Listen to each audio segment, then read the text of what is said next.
வணக்கம். Welcome to கதை திரட்டு. இந்த வீடியோவில் நம்ம என்ன கதை கேட்க போகிறோம்னா, எழுத்தாளர் PVR அவர்கள் எழுதிய வானமெல்லாம் ஆசை காற்றாடி கதையின் 2வது பகுதி. நம்ம சேனலை இதுவரைக்கும் சப்ஸ்கிரைப் பண்ணாதவங்க சப்ஸ்கிரைப் பண்ணுங்க. பக்கத்தில் இருக்கிற பெல் ஐகானை கிளிக் பண்ணி ஆல்ங்கிற ஆப்ஷனை ப்ரெஸ் பண்ணுங்க. ஸோ தட் நான் போடுற கதைகளை உடனுக்குடனே நீங்கள் கேட்கலாம். வாங்க கதைக்குள்ளே போகலாம். பாரதி நாராயணனை தேடினாள், கிடைக்கவில்லை. ஒரு காரில் இருந்து ஈஸ்வரனும் அத்தை தங்கம்மாவும் இறங்க, அவர்களை தொடர்ந்து ஒரு வயது முதிர்ந்த தம்பதி இளமை துடுக்கோடு இறங்கினார்கள். கார்கள் காலியாக காலியாக அவை நகர்ந்து முன்னேறின. பஸ்கள் அவிழ்த்துவிடும் கூட்டத்தினுள் ஊடுருவி பார்த்தாள். திடீரென்று நாராயணன் விஸ்வரூபமாக தெரிந்தான். யாரிடமோ எதையோ கூறி சிரித்தவனாய் பஸ்ஸில் இருந்து இறங்கினான். அதே கதர் வேட்டி, கதர் ஜிப்பா. ஒரு புது மாப்பிள்ளைக்கு இயல்பாக வரவேண்டிய செயற்கைத்தனமான முகம். உயர்த்தலோ அலட்சிய நடையோ இவனிடம் இல்லை. ஏன்? ஜானவாசம், தேவையற்ற விளம்பரம் என்று நாராயணன் உறுதியாய் நிற்க, நிச்சயதார்த்தம் 7 மணிக்கே ஆரம்பமாயிற்று. பெண்ணின் கூரை புடவையும் திருமாங்கல்யத்தையும் தாங்களே வாங்கி வரப்போவதாக ஏற்கனவே ஈஸ்வரன் கூறியிருந்ததால் மௌலியும் சுசீலாவும் மற்ற பட்டு புடவைகளையே வாங்கி வைத்திருந்தார்கள். ஒரு தட்டில் கூரையும் திருமாங்கல்யமும் கூடியிருக்கும் பெரியோர்களின் ஆசி பெற பவனி வந்தது. கடைசியாக அவளுடைய கைக்கு வந்தபோது பாரதி திடுக்கிட்டாள். அவள் அதிகமாக புடவை உபயோகிக்காதவள் தான். ஆனால் கல்யாண பெண்ணுக்கு அரக்கு நிறத்தில் சாதாரண நூல் புடவையா? இதுவும் நாராயணனுடைய ஏற்பாடோ? பிறகுதான் ஒன்று அவள் கண்ணை தாக்கியது. பிள்ளை வீட்டாரில் முக்கால்வாசி பேர் நூல் புடவைகளில் காட்சியளித்தார்கள். காஞ்சி முனிவரின் அறிவுரையோ? பாரதி திகிலடைந்தாள். கல்யாண சாப்பாட்டில் பாலக்காட்டு மனம் ஓரளவாவது கமழ வேண்டும் என்ற விருப்பத்தில் ஈஸ்வரன் ஏற்கனவே 3 சமையற்காரர்களை பிரத்யேகமாக அனுப்பியிருந்தார். திருமணத்துக்கு உறவினர்களையும் பல சிநேகிதர்களையும் தவிர சிப்பந்திகள், வயல் மற்றும் தொழிற்சாலையில் பணிபுரிகிறவர்கள் குடும்ப சகிதம் வருவார்கள் என்று அவர் ஏற்கனவே மௌலியிடம் அறிவித்திருந்தார். அறிவித்தபடி அவர்களும் வந்தார்கள். கல்யாண விருந்தில் பெரும்பாலும் தமிழ் மணம் கமழ்ந்தாலும் பாலக்காட்டு வாடையும் தலை நீட்டியது. ஓலன், காலன், அவியல், எருசேரி என்றெல்லாம் இலையில் விழுந்தபோது நங்கவரம் வாசிகள் திகைத்தார்கள். ருசித்த போது பலர் முகம் சுளிக்க, சிலர் வியந்தார்கள். இன்னும் சிலர் ரசித்து ருசித்தார்கள்.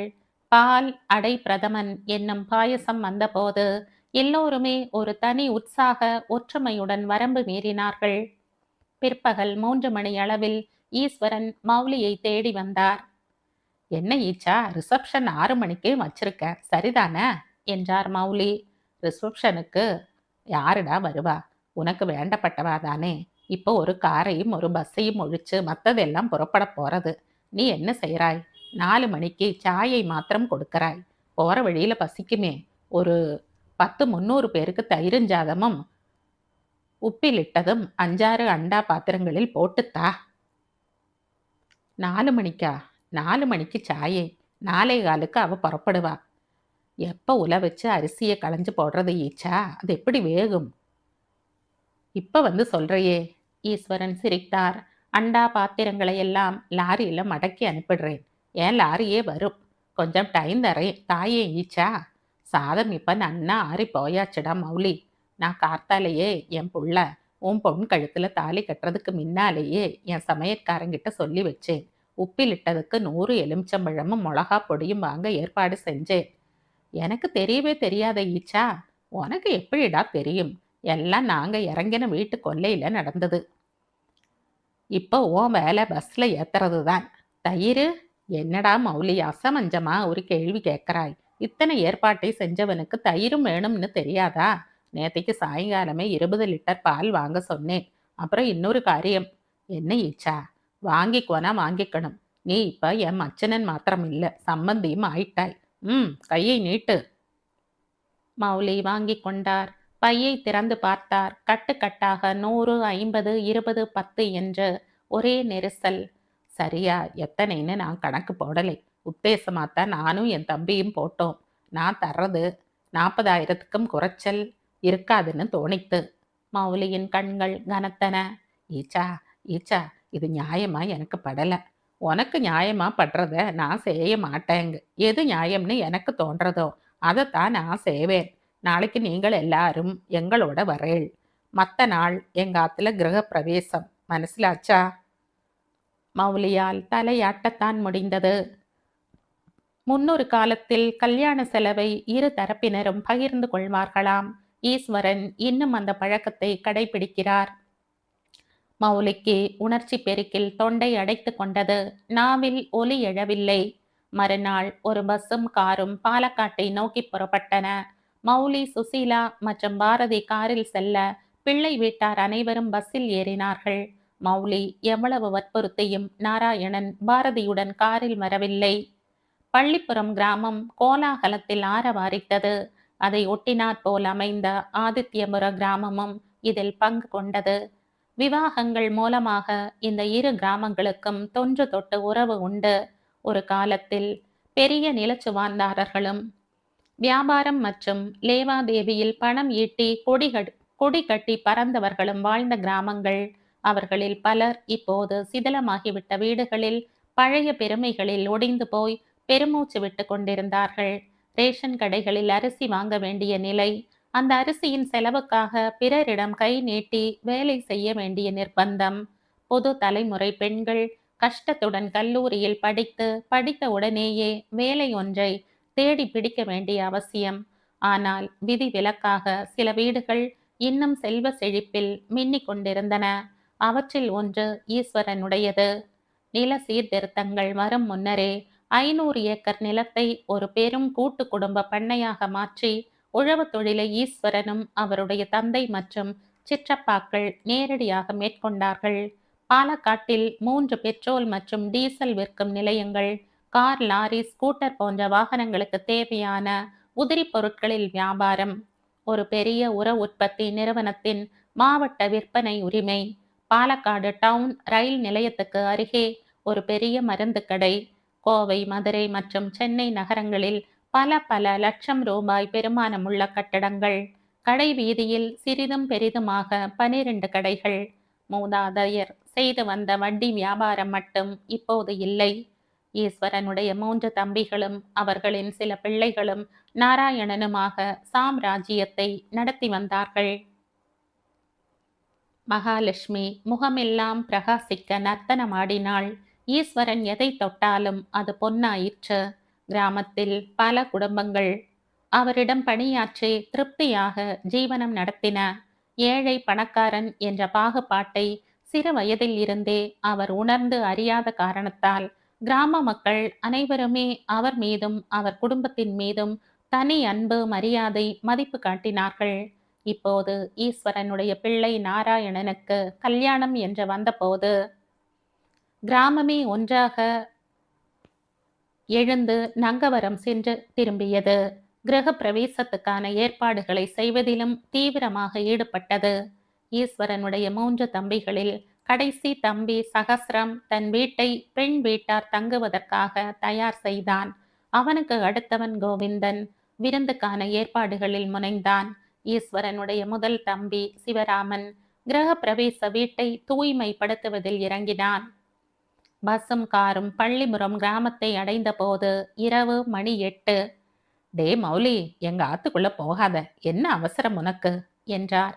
ஈஸ்வரன் காரில் இருந்து இறங்கிய மௌலி தம் வீட்டு வாசல் படியில் கால் வைப்பதைக் கண்டு மௌலி சிரித்தார். அவருடன் சுசீலாவும் பாரதியும் மௌனமாக நின்றார்கள். பஸ்ஸில் இருந்து இறங்கி மௌலி அருகே வந்த ஈஸ்வரன், நேரா எதிர்க்க இருக்கிற வீட்டில தான் நீங்க எல்லாரும் தங்க போறேள். கட்டில், கிடக்கை, தலகாணி எல்லாம் சகஸ்ரம் தயாராக்கி இருப்பேன். நாளைக்கு கார்த்தால மேள வாத்தியத்தோட நாங்க வந்து அழைப்போம். அப்புறம் பாரதி எங்க ஆத்துக்குள்ள வருவாள் என்றார்.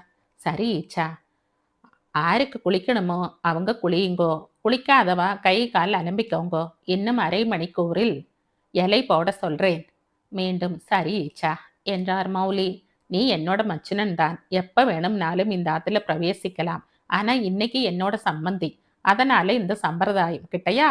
மௌலி பதில் சொல்லவில்லை. தம் பெண்ணை பற்றிய சிந்தனை மின்னலாக எழுந்தது. டில்லியில் பிறந்து அங்கேயே வளர்ந்தவள், 7 வயதில் ஒரே ஒரு முறை நங்கவரம் வந்திருக்கிறாள். சொந்த பந்தமெல்லாம் தாய் வீட்டு மாமா சித்திகளுடன் மட்டும்தான். அவர்கள் பம்பாய், கல்கத்தா, கான்பூர் என்று சிதறி கிடந்தார்கள். கோடை விடுமுறையை அவள் பெரும்பாலும் பாட்டியுடன் பம்பாயில் கழிப்பாள். நங்கவரம் போன்ற ஒரு பெரிய கிராமத்தை கண்டே முகம் சுளித்த அவள் எப்படி இந்த கிராமத்தில் வாழப் போகிறாள்? என்னதான் சகல நவீன வசதிகள் இருந்தாலும் அவள் வாழ்நாள் முழுவதும் வளைய வளைய வரப்போவது இந்த ஒரு அக்ரஹார வட்டத்துக்குள்தானே. பலதரப்பட்ட வட இந்தியர்களோடு சாதி மத வித்தியாசம் தெரியாமல் பழகி வந்தவள் கடைசியில் இங்கே வந்து நிற்கிறாளே. திடீரென்று எல்லாம் தம்முடைய தவறினால்தான் என்ற மனசாட்சி அடித்தது. அவர் ஓரளவுக்கு மேல் பேசியிருக்க கூடாது. அவருடைய வற்புறுத்தல் காரணமாக பாரதி கல்யாணத்துக்கு சம்மதித்திருக்கிறாள். இல்லாவிட்டால் மேலே தொடர்ந்து படித்திருப்பாள். ஆங்கில இலக்கியத்தில் டாக்டர் பட்டம் வாங்குவதில் முனைந்திருப்பாள். அவருடைய தற்போதைய நிதி பற்றாக்குறையும் தங்கை தங்கம்மா அந்த காலத்தில் இந்த குடும்பத்தினுள் பிரவேசித்தவள் என்ற உண்மையும் தானே அவர் கண்களை மூடின. என்ன குத்து கல்லாட்டம் நிக்கிறீங்க, வாங்க வீட்டுக்குள்ள போகலாம் என்று சொல்லி சுசீலா மௌலியை இன்றைய உலகுக்கு அழைத்து வந்தாள். கிரக பிரவேசம் விமரிசையாக நடந்து முடிந்தது. ஈஸ்வரனுடைய 74 வயது தாயார் பாலும் பழமும் அளித்து கையிலாக கொடுத்து பாரதியை அழைத்து சென்றாள். 82 வயது தந்தை கூட நடந்தார். லட்சுமி, இப்ப நோக்கு திருப்தியாச்சா? குழந்தைக்கு கல்யாணம் ஆகணும், பொண்ணுக்கு உன் கையால பாலும் பழமும் ஊட்டணும்னு ரொம்ப நாளா விசாரப்பட்டையே, இப்ப அது நடந்தாச்சு என்றார். நானும் பாட்டா என்கிற நாராயண ஐயர்.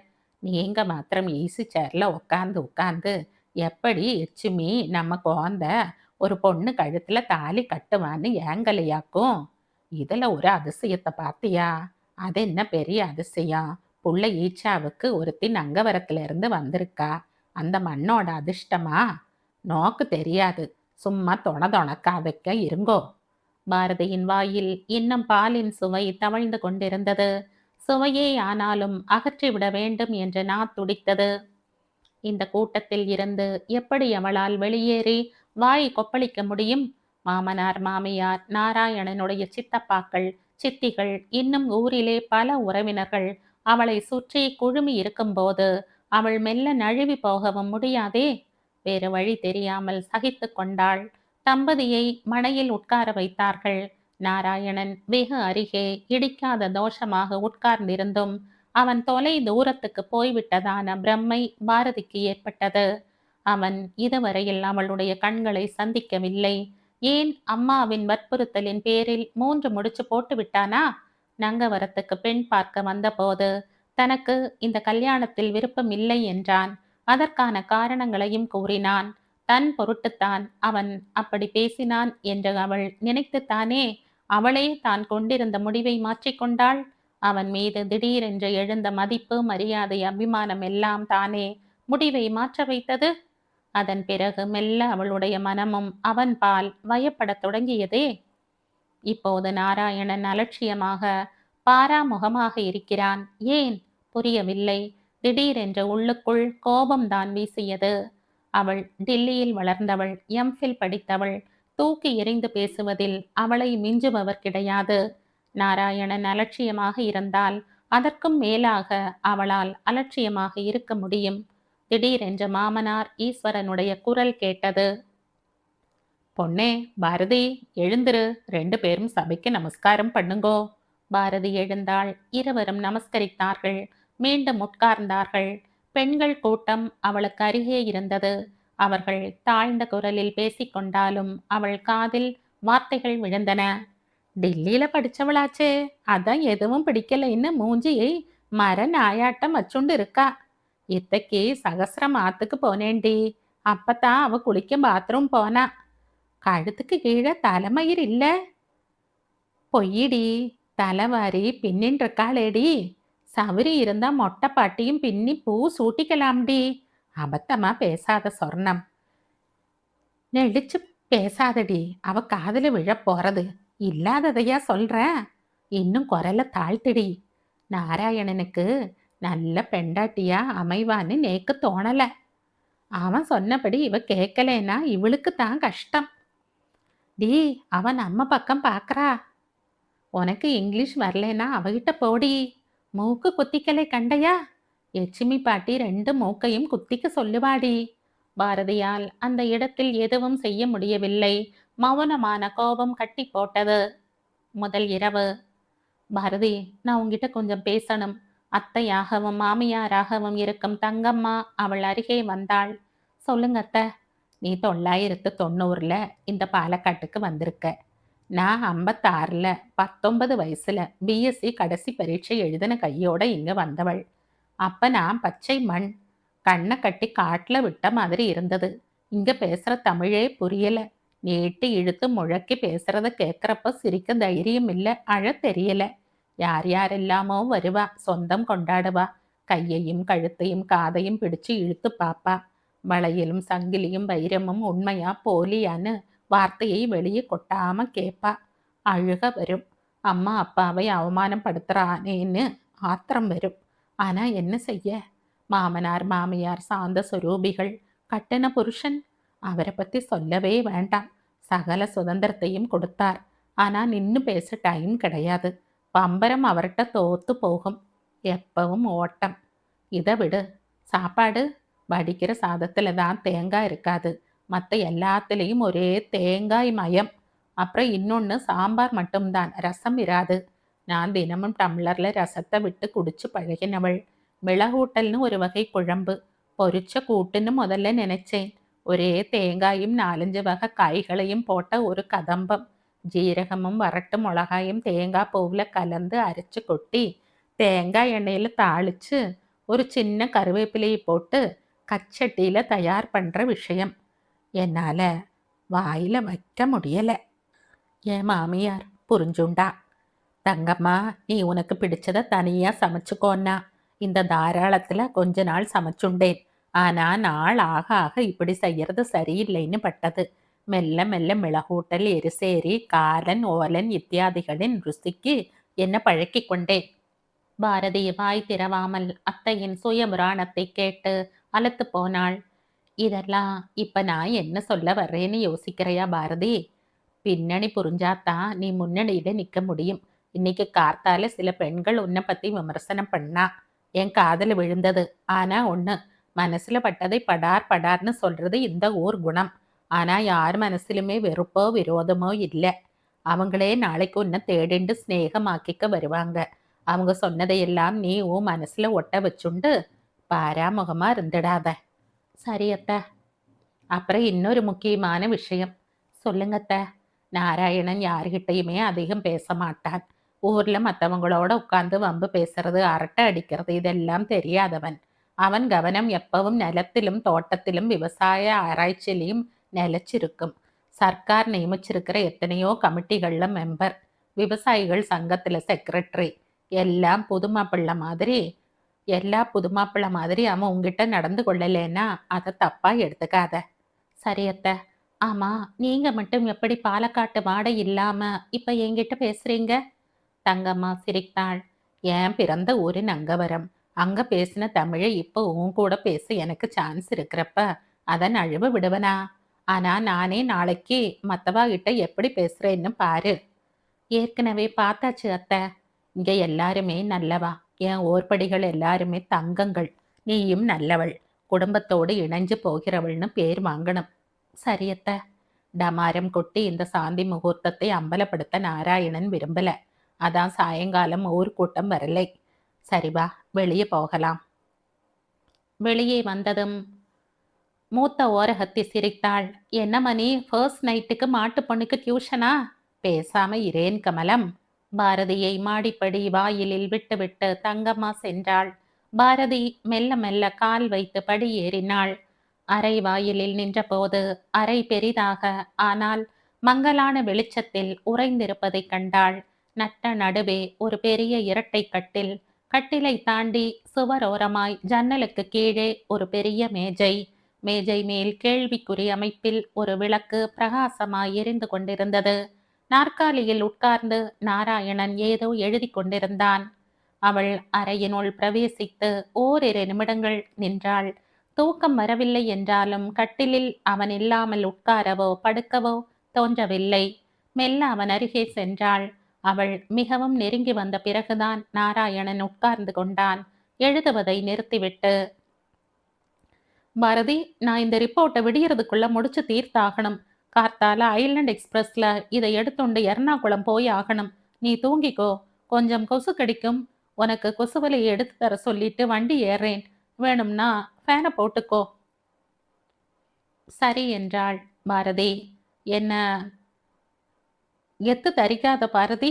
சாரி, என்ன மிஸ்டேக் பண்ணிக்காத. என்ன தெட்டு தரிக்காத பாரதி. சாரி, என்ன மிஸ்டேக் பண்ணிக்காத. மௌனமாய் பாரதி கட்டிலுக்கு வந்தாள். முதலிரவில் பெரியதோர் நாட்டத்தை அவள் உள்ளடக்கி வைத்து கொண்டிருக்கவில்லைதான் என்றாலும் ஏமாற்றத்தை அவளால் ஏற்க முடியாமல் போயிற்று. நீண்ட நேரம் கண்களை மூடியவளாய் கிடந்த பாரதி எப்போது உறக்கம் கொண்டாளோ அவளுக்கே தெரியாது. டில்லியில் முதலாக நாராயணனை பார்த்த சம்பவத்தில் இருந்து கல்யாணம் முடிந்து பாலக்காட்டுக்கு வந்த நிகழ்ச்சி வரை எல்லாமே அவளுடைய மார்பை தாக்கின. திருமணமாவதற்கு முன் அவள் தன் எதிர்காலம் பற்றி எந்த கனவையும் கண்டவள் அல்ல.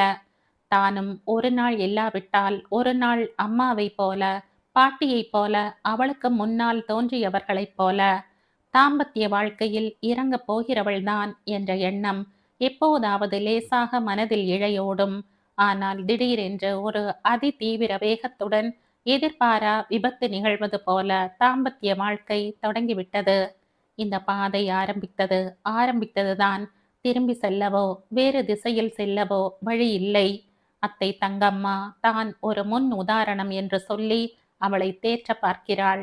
புகுந்த இடத்தில் அனுசரித்து கொண்டு போகும் மனப்பக்குவம் இருந்துவிட்டால் தன்னை போல பாரதியும் நாளடைவில் மகிழ்ச்சியுடன் வாழலாம் என்று உபதேசமும் செய்கிறாள். மகிழ்ச்சி என்றால் என்ன? கலகலப்பாக சிரித்து பேசி உறங்கினால் மகிழ்ச்சியாகிவிடுமா? கணவனுடைய உள்ளார்ந்த அன்பிலும் அரவணைப்பிலும் இருந்துவிட்டால் அது தாம்பத்திய சுகமாக இருக்கலாம். ஆனால் வாழ்க்கையில் மகிழ்ச்சி என்று சொல்ல முடியுமா? அவளுக்கு கிராமம், சுற்றுப்புறம் எல்லாமே மனதுக்கு ஒவ்வாததாக இருக்கிறது. பேச்சின் பாணியும் ஓசையும் சிற்சில வார்த்தைகளும் நாராசமாக ஒலிக்கின்றன. டில்லியில் அவளுடைய உணவு வகைகளே வேறு விதமாக அமைந்திருந்தன. சின்னஞ்சிறு வயதில் இருந்தே தந்தூரி, பரோட்டா, நான், பேல்பூரி, புல்கா போன்றவைகளுக்கு பழக்கப்பட்டவள். அங்கே ருசி பார்த்த சப்ஜி, கைத்தா, சாலடுகளுக்கும் இங்கே அனுபவிக்கப் போகிற தோரன், அவியல், பச்சடிகளுக்கும் தான் எத்தனை எத்தனை வேற்றுமைகள்! அவளுடைய அம்மா தயார் செய்யும் மோர் குழம்பு மற்றும் சாம்பாரையே அவள் விரும்ப மாட்டாள். அவள் இப்போது இதுவரை கற்பனையிலும் பார்த்து அறியாததோர் புது உலகினுள் பிரவேசித்திருக்கிறாளா? அல்லது புகுந்த வீடு எனும் மாபெரும் சிறைக்குள் தள்ளப்பட்டிருக்கிறாளா? சங்கிலி தொடர் சிந்தனையின் மலம் வலிக்க உடலும் சங்கிலி தொடர் சிந்தனையில் மனம் வலிக்க உடலும் சோர்வுற்றது. அவளுடைய கண்கள் தாமாக நித்திரைக்கு அழைத்து சென்றன. பாரதி திடீரென்று கண் விழித்தாள். வெளியே மழை பெய்து கொண்டிருந்தது. ஜூன் முதல் வாரத்தில் தான் கேரள மழை தென்மேற்கு பருவக்காற்றின் போது துவங்கும் என்று படித்திருந்தாள். ஏப்ரல் முதல் வாரத்தில் எப்படி மழை பெய்ய முடியும்? மெல்ல எழுந்தாள். படுக்கை அறை விளக்கின் வெளிச்சத்தில் ஒரே ஒரு உண்மை புரிந்தது. கணவன் நாராயணன் அறையில் இல்லை. விளக்கை போட்டாள். மெத்தையும் தலையணையும் உபயோகப்படுத்தப்படாமல் இருப்பதை கண்டாள். நாராயணன் இரவு முழுவதுமாக தூங்காமல் இருந்திருக்கிறான். மேஜை மீது ஒரு அலாரம் இருந்தது. அது மணி 5:15 என்று அறிவித்தது. 8 மணிக்கு முன்னால் எழுந்து அறியாதவள் எப்படி இப்போதே விழித்து கொண்டு விட்டாள்? இப்போது என்ன செய்ய? கீழே நிசப்தமாக இருந்தது. எல்லோரும் தூங்கிக் கொண்டிருக்கிறார்களா? அவளுக்கு தூங்கி எழுந்ததும் பல் துலக்கின கையோடு காஃபி குடித்தாக வேண்டும். புகுந்த வீட்டு சமையல் அறைக்குள் புகுந்த மறுநாளே எப்படி சுதந்திரமாக புக முடியும்? உடனடியாக காஃபி கிடைக்கிறதோ இல்லையோ, பல்லாவது தேய்க்கலாம் என்ற எண்ணத்துடன், மெல்ல ஒலி எழுப்பக்கூடாது என்ற அச்சத்துடன் மாடிப்படிகளில் இறங்கினாள். படிகள் மரத்தில் செய்யப்பட்ட அகலம் இல்லாத பலகைகள், ஊன்றிக்கொள்ள இருபுறமும் சுவர்கள். வயதானவர்களுக்கு சிரமம் இல்லாமல் இருக்க ஒரு பக்கத்தில் நீண்ட கனமான கயிறு ஓடியது. கடைசி படியில் அவள் கால் வைக்கவும் வலப்புற ரேழியில் இருந்து ஈஸ்வரன் கூடத்துக்குள் பிரவேசிக்கவும் சரியாக இருந்தது. ஒரு சில கணங்கள் பாரதி திடுக்கிட்டு நின்றாள். பொன்னே, நல்லா தூங்குனியா? நன்னா தூங்குனியா? போய் பல்ல தேய்ச்சுக்கிட்டு வா. தங்கம் காப்பி தருவாள். தங்கம், தங்கம், பாரதி எழுந்திருச்சாச்சு. காப்பி கலந்து கொடு. பாரதி மௌனமாய் நடந்தாள். ஊஞ்சலில் அமர்ந்தபடி மாமனாரின் தந்தை நாணுப்பாட்டா நாமம் இன்னும் நெற்றியுடன் இரு கைகளையும் கட்டி விஷ்ணு சகசர நாமத்தை மெல்லிய குரலில் அவளுக்கு வினோதமாகப்பட்ட ராகத்தில் உச்சரித்து கொண்டிருந்தார். ஊஞ்சலை தாண்டி நடந்தபோது இடப்பக்க முற்றத்து தூண் ஒன்றில் சாய்ந்தவளாய் பாட்டி ஒரு புத்தகத்தில் மூழ்கியிருந்தாள். வட்ட வடிவமான மூக்கு கண்ணாடி மூக்கு பள்ளத்தாக்கில் இருந்து வழுவி இருந்தது. குளியல் அறையில் பல் தேக்கையில் ஒரு பசுவின் தாபம் ஒலிக்கும் குரல் கேட்டது. மறுகணமே சமையல் அறையில் இருந்த தங்கம்மா, எந்தா தாட்சாயினி, தொழுத்து பெறையில இனியும் பருத்தி கொட்டை அரைச்சு கொடுத்தில்ல, மாடு கரையுന്നു, வேகம் தீனியிடு என்று கத்தினாள். பாரதி இன்னும் தொழுவம் பக்கம் போனதில்லை. சமயம் கிடைக்கும்போது வீட்டின் எல்லா பகுதிகளையும் அவள் பார்த்து அறிந்து கொள்ள வேண்டும். பல் தேய்த்துவிட்டு வெளியே வருகையில் ஒரு கேள்வி திடீரென்று எழுந்தது. சமையல் வேலையை யார் செய்கிறார்கள்? தங்கம்மா தனித்து செய்கிறாளா அல்லது ஒரு சமையற்காரி உண்டா? இவ்வளவு பெரிய பணக்கார வீட்டில் ஒரு சமையற்காரி இல்லை என்றால் வீட்டின் மதிப்புக்கு குறையாக இருக்குமே. தயங்கி தயங்கி பாரதி சமையலறை வாயிலில் நின்றாள். வா பாரதி, நன்னா தூங்குனியா? தூங்குனாத்த. நாராயணன் ஐலண்ட்ஸ் போறதா சொல்லிட்டு இன்னும் முன்னாலேயே கொச்சி எக்ஸ்பிரஸ் பிடிக்கிறேன்னு போனான். பாரதி கேட்டுக்கொண்டாள். உனக்கு காப்பி எப்படி இருக்கணும்? ஃபர்ஸ்ட் டிகாக்ஷன்ல ஸ்ட்ராங்காவா இல்லை ரெண்டாவது டிகாக்ஷனும் கலந்து லைட்டாவா? பஞ்சாரை அதான் சர்க்கரை அதிகமா இல்லை குறைச்சலா? நீங்க சிரமப்படாதீங்க அத்தை, நானே கலந்து கொள்றேன். இன்னைக்கு ஒரு நாள் ரெஸ்ட் எடுத்துக்கோ பாரதி. நாளையிலிருந்து நாம 2 பேரும் தானே இந்த கிச்சன்ல சாம்ராஜ்யம் நடத்த போறோம். எனக்கு ஸ்ட்ராங்கா சர்க்கரை குறைச்சலா சூடா இருக்கணும் அத்தை. அப்படி சொல்லு. நாராயணன் பாதி நாள் சாயை அதான் டீ குடிப்பன். காப்பியில அதிக இஷ்டம் இல்லை. பாரதி ஒன்றும் கூறவில்லை. சுசீலா உனக்கு சமையல் எல்லாம் கத்து கொடுக்கல இல்லையா? நான் கத்துக்கல அத்தை. அதுக்கு இப்ப ஏன் வருத்தப்படுற பாரதி? நான் செய்யறப்ப கூட மாட இரு. மெல்ல மெல்ல நீயே கத்துப்ப. முன்னொரு காலத்துல நானும் முன்ன மாதிரி தெரு தெருன்னு முழிச்சுண்டு நின்னவதானே. என் மாமியாருக்கு ஒத்தாசையா முதல்ல இருந்தேன். அப்புறம் ஒவ்வொன்னா கத்துண்டேன். நகராத குழந்தை தவற நகராத குழந்தையும் தவழும். இந்தா காப்பி. தவற குழந்தை முட்டு ஒத்த தொடங்கும். சூடா இருக்கா? அப்புறம் சுவத்தை பிடிச்சுண்டு விழுந்து எழுந்து நடக்கும். சர்க்கரை சரியா இருக்கா பாரு. அப்புறம் என்ன குழந்தை நம்ப வைக்கும். அடங்காம ஓட ஆரம்பிக்கும். காஃபி நன்னா இருக்கு. மாமனாருக்கு கோபமே வராது. ஆனா அவரோட காப்பி மட்டும் சரியா இல்லைன்னா எரிஞ்சு விழுவார். சின்ன வயசுல காப்பியை முற்றத்துல கொட்டவும் கொட்டியிருக்காராம். மாமியார் சொல்லுவா. உங்க பிள்ளைக்கும் கோபம் வராது போல இருக்கு. வராது, வந்துட்டா தாங்க முடியாது. சில இடங்கள்ல பகையே உண்டாயிருக்கு. அத்தை என்ன சொல்லு. அம்மாவும் அப்பாவும் இன்னைக்கு ஊர் திரும்புறா. அதனால உனக்கும் அவர் கூட போய் கொஞ்ச நாள் இருக்கணுமா? அதில்ல அத்தை. பின்ன என்ன சொல்லேன்? அம்மா அப்பா போகிற வரைக்கும் நான் அவா கூட இருக்கலாமா? இதை ஏண்டி பாரதி இப்படி தயங்கி தயங்கி பயந்து பயந்து கேட்குற? குளிச்சு சுவாமி படங்களுக்கு நமஸ்காரம் பண்ணிட்டு போ. இன்னைக்கு எல்லாருக்கும் சகஸ்ரம் வீட்டில் தான் சாப்பாடு. மலையாளச்சிக்கு அதான் வேலைக்காரி. தாட்சாயணிக்கு மாத்திரம்தான் சாதம் வடிக்க போறேன். ரொம்ப தேங்க்ஸ் அத்தை. தங்கம்மா என்னதான் அப்பாவின் தங்கை என்றாலும் அவள் மீது தாழ முடியாத எரிச்சலும் ஆத்திரமும் உண்டாயின. தன்னுடைய இந்த திடீர் தாம்பத்திய பிரவேசத்துக்கு அவள்தான் மூல காரணம். பிறந்த அன்றே அவளை தன் மருமகளாக வரித்து விட்டாளாம். அவளுடைய குறுக்கீடு மட்டும் இல்லாமல் இருந்தால் அவள் இந்த நாலாந்தர ஊருக்கு வந்திருக்கவே மாட்டாள். அப்பாவிடம் பிடிவாதங்கள் பிடித்து புரண்டு அழுது டில்லியிலேயே தன் படிப்பை தொடர்ந்திருப்பாள். திடீரென்ற தானும் ஒரு வகையில் இந்த பொறியில் மாட்டிக்கொள்ள காரணம் என்று மனம் உறுத்தியது. அப்பா மீது சிறு வயதில் இருந்தே உள்ள அன்பும் மதிப்பும் ஒரு காரணம். நாராயணனின் தாராள மனப்பான்மை நிறைந்த பேச்சு, தன்னை திருமணம் செய்து கொண்டால் பாரதி சுகப்பட மாட்டாள் என்று சொன்ன பண்பு, இவையெல்லாம் அவளுடைய மனதை திடீரென மாற்றியது. யானை தன் தலையில் தானே மண்ணை வாரி போட்டு கொண்டு விட்டதா? இந்த சிறிய நகரத்தில் ஒரு சிறியதோர் அக்ரஹார கும்பலில் அவளால் நீண்ட நாள் தள்ள முடியாது. எப்படி விடுதலை பெறுவது? PhD படிக்க கேரளத்தில் இருக்கும் 2 சர்வகலாசாலைகளை பற்றி ஈஸ்வரன் குறிப்பிட்டார். கொச்சி பெரிய நகரம், கோழிக்கோடும் அப்படித்தான் இருக்க வேண்டும். 2 ஆண்டுகளுக்கு. முதலில் விடுதலை கிடைத்தால் போதும்.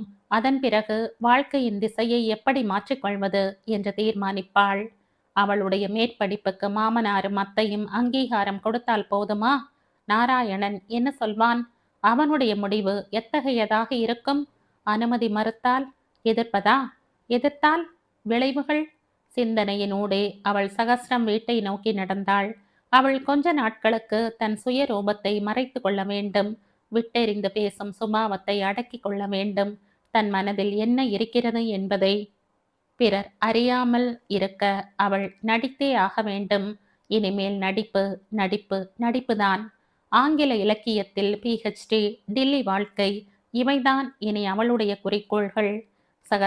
சகஸ்ரத்தின் வீட்டினுள் அவள் பிரவேசித்த போது மணி 7. சகஸ்ரம் ஊஞ்சலில் உட்கார்ந்து ஒரு கையால் சங்கிலியை பிடித்தவனாய் உரை நிகழ்த்தி கொண்டிருந்தான். அவனுடைய மனைவி ராஜியும் அம்மாவும் ஒரு சோஃபாவில் உட்கார்ந்திருக்க இன்னொன்றில் அப்பா அமர்ந்திருந்தார். பாரதியின் உருவம் தெரிந்த உடனேயே உரை சட்டென்று நின்றது. வாமா பாரதி என்ற ராஜி. உன் சின்ன மாமனார் இதே இந்த பாலக்காடோட ஹிஸ்டரியை சொல்லி கொண்டிருந்தார். இரு காப்பி கொண்டு வரேன் என்றாள். வேண்டாம் சித்தி, காப்பி குடிச்சாச்சு. உன் சித்தப்பா கார்த்தால 9 மணிக்குள்ள அரை அரை கிளாஸா 4 பிராவசியம் காப்பி குடிப்பார். இன்னும் 2ஆம் காப்பி வரலை. ஓர்மை இருக்கா ராஜி? உக்காரு பாரதி. ஓர்மைன்னா ஞாபகம்னு அர்த்தம். எல்லாருக்குமே கொண்டு வரேன். ராஜி உள்ளே சென்றாள். பாலக்காட்டை பத்தி நான் என்னென்னமோ நினைச்சு பயந்து போயிருந்த. பாரதி, இவர் இப்ப சொன்ன சரித்திரத்திலிருந்து ஒரு பெரிய உண்மை இன்னைக்கு தான் தெரிஞ்சது என்றாள் சுசீலா. இன்னொரு வாட்டி சொல்லு சகஸ்ரம், என் பொண்ணுக்கும் பயம் தெளியட்டும் என்றார் மௌலி. மின்னால காப்பி வரட்டும் என்றான் சகஸ்ரம். காஃபி வந்தது. சகஸ்ரம் சொட்டு சொட்டாக ருசித்தான். மில்டன், ஷெல்லி, கிட்ஸிகளில் ஈடுபாடு உள்ள பாரதிக்கு சரித்திரத்தின் இடிந்து போன கோட்டைகளில் அக்கறை இல்லை. இருப்பினும் ஒரு நாற்காலியில் உட்கார்ந்து காது கொடுத்தாள். 500-600 வருஷத்துக்கு மேலே இருக்கும் என்று துவங்கிய சகஸ்ரம் எல்லோரையும் ஒரு முறை கண் சுழற்றி பார்த்தான். பாரதியின் கண்களில் ஆர்வம் மின்னுவதாக தோன்றியது அவனுக்கு. அப்ப ஒரு ராஜா, சேகரவர்மன்னு பேரு. அவன் சும்மா காட்டுல வேட்டை ஆடி கொண்டிருக்கப்படாதா? அவனோட கண்ணுக்கு ரூபசுந்தரியா தெரிஞ்ச ஒரு மலைஜாதி பெண்ணை மோகிச்சான். அவளுக்கு மோகம். கல்யாணம் கழிச்சுக்கணுமே. நம்பூதிரி பண்டி நம்மார் சரின்னு சொல்லணுமே. நம்பூதிரி பண்டிதம்மார் சரின்னு சொல்லணுமே. அவர் ஒத்தைக்கால நின்று படாதுன்னா ராஜ பரம்பரை நாசமா படாதுன்னா. ஆனா ராஜா கேட்கலை. அவளை கழிச்சுண்டான். அவள் ராணியா வந்ததும் காரியமா தன்னை ஏசி பூசின நம்பூதிரிகளை எல்லாம் துரத்தி அடிச்சா. இப்பவும் பாருங்கோ, நம்பூதிரிகளோட இல்லங்கள் பாலக்காட்டுல இல்லை. நம்பூதிரிகள் போயிட்டா என்ன செய்யறது?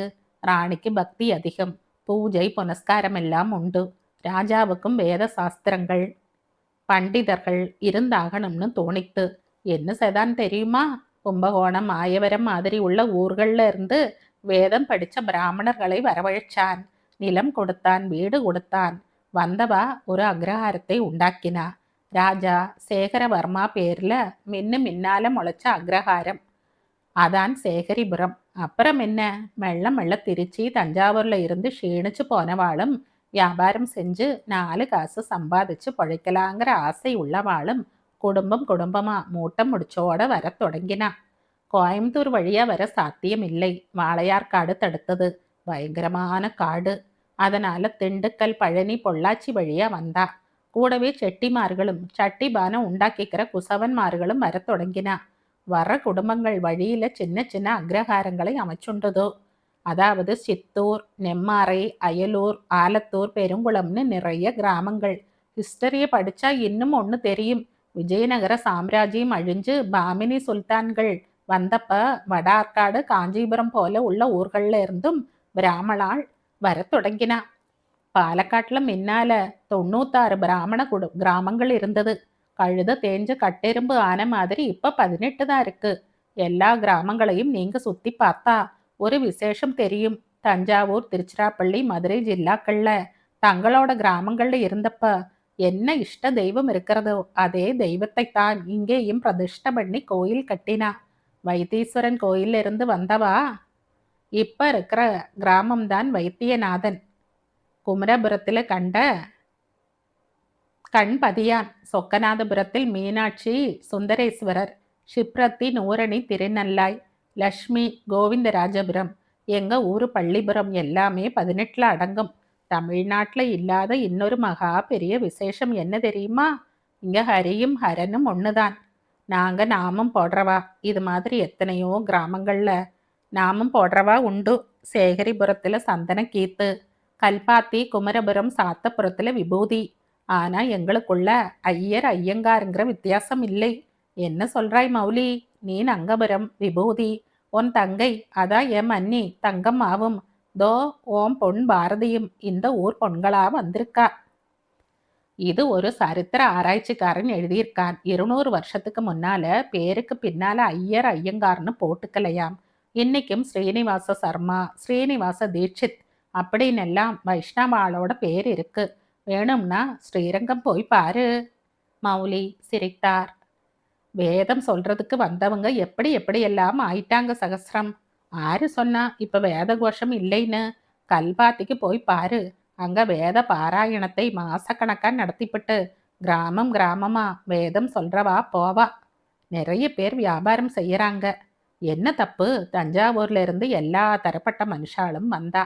அவ தங்களுக்கு ஏத்தபடி நடந்து கொண்டா. ஏன் மத்ததை மறந்துட்டாய்? சகஸ்ரம், பெரிய பெரிய வக்கீல்கள், ஜட்ஜுகள், சங்கீத வித்வான்கள் எல்லாம் இந்த பாலக்காட்டுல பிறந்திருக்கா. ஒரு செம்பையையும் ஒரு மணியையும் ஆர் தந்தா? இன்னும் சொல்றதானா தஞ்சாவூருக்கும் பாலக்காட்டுக்கும் ரொம்ப வித்தியாசம் ஒன்றும் இல்லை. இங்க நிலைச்சு போனதால நாங்க பேசுற தமிழ் மலையாள வாசனையோட ஒலிக்கிறது. முக்காலே 3 வீச பேருக்கு தமிழ் எழுதவும் பேசவும் தெரியும். இந்த ஊருக்கு வராத தமிழ் பத்திரிகைகளே இல்லை. பாலக்காடு மகாத்மியம் கேட்க நன்னாத்தான் இருக்கு. ஆனா இப்பவும் பெண்கள் வீட்டோடையே அடைஞ்சு கிடக்கிறதா படுறது என்றாள் சுசீலா. இந்த கதையின் தொடர்ச்சியை அடுத்த பதிவில் கேட்கலாம். நன்றி.